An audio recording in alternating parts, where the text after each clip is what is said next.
And we're continuing with the second chapter of Silver on the Tree by Susan Cooper. There's been a mink attack on the Stanton's chickens.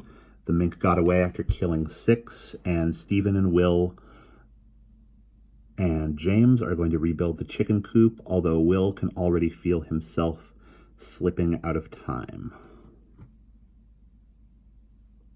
And then the whirling took hold of his mind again and caught his senses into confusion, and the wind seemed to blow in his face. Tap, tap, tap. Tap, tap, tap. The hammering seemed to change to a hollow metallic sound, as of iron striking iron. Staggering, Will leaned against the wall of the barn. The shaft of light was gone, and the moon. The alteration came with no more warning than that, a time slip so complete that in an instant he could see no trace of Stephen or James, nor any familiar thing or animal or tree. The night was darker than it had been. There was a creaking sound that he could not identify. He found he was standing against a wall, still, but a wall of a different texture. His fingers, which had been touching wood, discovered now large bricks of stone mortared together. The air was still warm, as in his own time. From the other side of the wall he could hear voices, 2 men, and both voices were so familiar to Will, out of the other side of his life, that his family had never touched or seen, that the small hairs rose on the back of his neck and joy swelled in his chest like pain. "Baden, then," a deep voice, expressionless. "It will have to be.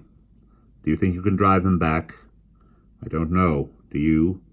The second voice was almost as deep, but lightened by a warmth of feeling, like a profound amusement. "Yes, you will drive them back, my lord, but it will not be forever. These men may be driven back, but the force of nature that they represent has never yet been driven back for long." The warm voice sighed. "You are right. This island is doomed unless... I know you are right, my lion. I have known it since I was a boy. Since the day..." He stopped. There was a long pause. The first man said gently, "Do not think about it." "Do you know, then?" "I have never spoken of it to anyone." "Well, of course you must know." He laughed softly. The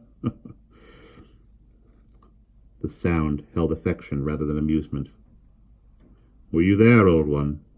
You, I suppose you must have been." "I was there. All the best men of Britain slaughtered, every one. 300 leaders in one gathering, 300 stabbed, strangled, clubbed, at one sign. I even saw him give the sign. Do you know that? I, a boy of 7, all dead, my father amongst them. The blood flowed and the grass was red, and the dark began its rising over Britain." He choked up the words. The deep voice said, grim and cold, "It shall not rise forever." "No, by heaven, it shall not." He had collected himself again. "And a few days from now, Baden shall show that. Mons Bandonicus, Mons Felix. So let us hope. The gathering has begun." "And men come from every corner of your loyal Britain," said the first. "And this is the night the circle shall be summoned, the circle of the old ones, to meet this great need." Will stood straight, as if someone had called his name. He was so deep in this time now that he had no need of calling. There was no thought even, only awareness. He turned and saw light glimmering round the doorway in the stone wall, walked forward to the doorway, jumped suddenly at the sight of 2 figures armed with swords and spear in front of him, at either side of the door, but neither moved. They stood stiff at attention, staring ahead. Will reached out to the heavy, thick-woven curtain that hung over the entrance and pulled it aside. Bright light blazed into his eyes, and he brought up his arm to cover them, blinking. "Ah!"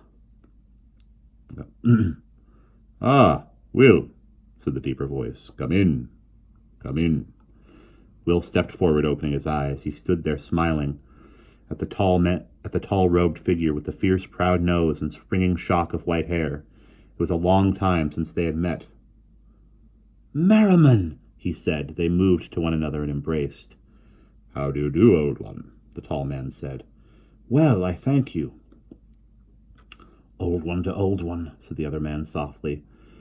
the first and the oldest of them, and the last and the youngest, and I too greet you, Will Staunton. Will turned at the clear blue eyes and the weather-brown face, the short gray beard, the hair still brown but streaked with gray. He went down on one knee and bent his head. My lord. The other bent forward in his creaking leather chair and touched Will's shoulder briefly in greeting. I am glad to see you. Rise now and join your master. This part of time is for you two alone, and there is much to do. He stood, pushing a short cloak back over one shoulder, and strode to the door. Soft shod feet noiseless on the patterned mosaic floor.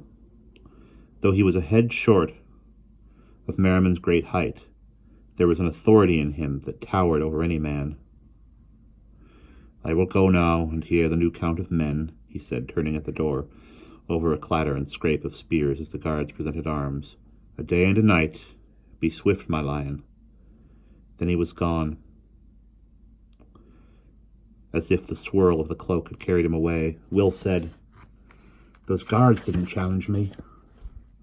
They had been told to expect your coming, Merriman said. There was a wry smile on his bleak, bony face as he looked down at Will. Then suddenly he put his head back with a quick intake of breath and a sigh. Will, how is it with you in the second great rising? For this now here is the first, and I tell you it does not go well. I don't understand, you know, Will said. Do you not, old one? After all my teaching and the learnings from the book of Grammari a while ago, do you still not understand how time must elude the consequences of men, or the consciousness of men? Perhaps you are still too close to men yourself. Well, he sat down abruptly on a long couch with curved arms. There was little furniture in the high square room. On its painted plaster walls, bright pictures of country summer glowed, sunshine and fields and harvest gold. Within the time of men, Will, he said, there are two great risings of the dark.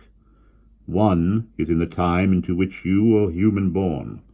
One is here and now, 15 centuries before that, when my Lord Arthur must win victory that can last long enough to detach these invading ravagers from the dark that drives them on. You and I have a part to play in the defense against each of these two risings.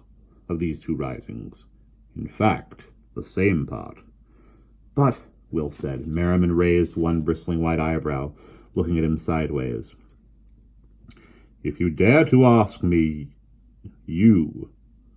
how it is that someone from the future can take part in something that has, in that foolish phrase, already happened. Oh, no, Will said. I shan't. I remember something you said to me once a long time ago. He screwed up his face, groping in his memory for the right words. For all times coexist, you said, and the future can sometimes affect the past, even though the past is a road that leads to the future. A small smile appeared. A small smile of approval flickered in Merriman's grave face. And therefore, now the circle of light must be called by Will Staunton, the Science Seeker, who once on a time achieved the joining of the 6 signs of the light into a circle. It must be called, so that from the one and the same calling it may help the men of this world, both in the time of Arthur and in the time from which you come.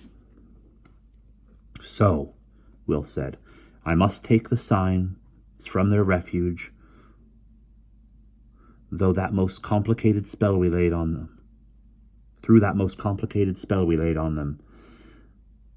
that they have been joined. I only hope I can find the way. So do I, said Merriman a trifle grimly.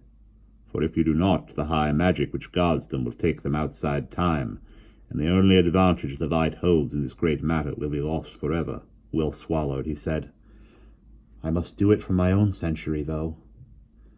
That was when they were joined and hidden. Of course, Merriman said, and that is why my Lord Arthur asked us to be swift. Go, Will, and do what you have to do, a night and a day. That is all the time we have by the measure of the earth. He stood and crossed the floor in one swift movement and grasped Will's arms in the old Roman salute. Dark eyes blazed down from the strange craggy face with its deep lines. "I shall be with you, but powerless. Take care," Merriman said. "Yes." Will turned away to the door and pulled aside the curtain. Outside, in the night, still faintly rang out the metallic hammering, the striking of iron upon iron. "Wayland Smith works long this day," said Merriman behind him softly, "and not on shoes for horses in this time, for horses are not yet shod. On swords and axes and knives." Will shivered, and without a word went out into the black night. His head whirled, the wind blew into his face, and once more the moon was floating like a great pale orange before him in the sky. And in his arms was a wooden board, and the sound of hammering before him was that of a hammer driving nails into wood. "Ah," said Stephen, looking up. "That looks perfect, thanks." Will came forward and gave him the board. And that's the end of chapter 2.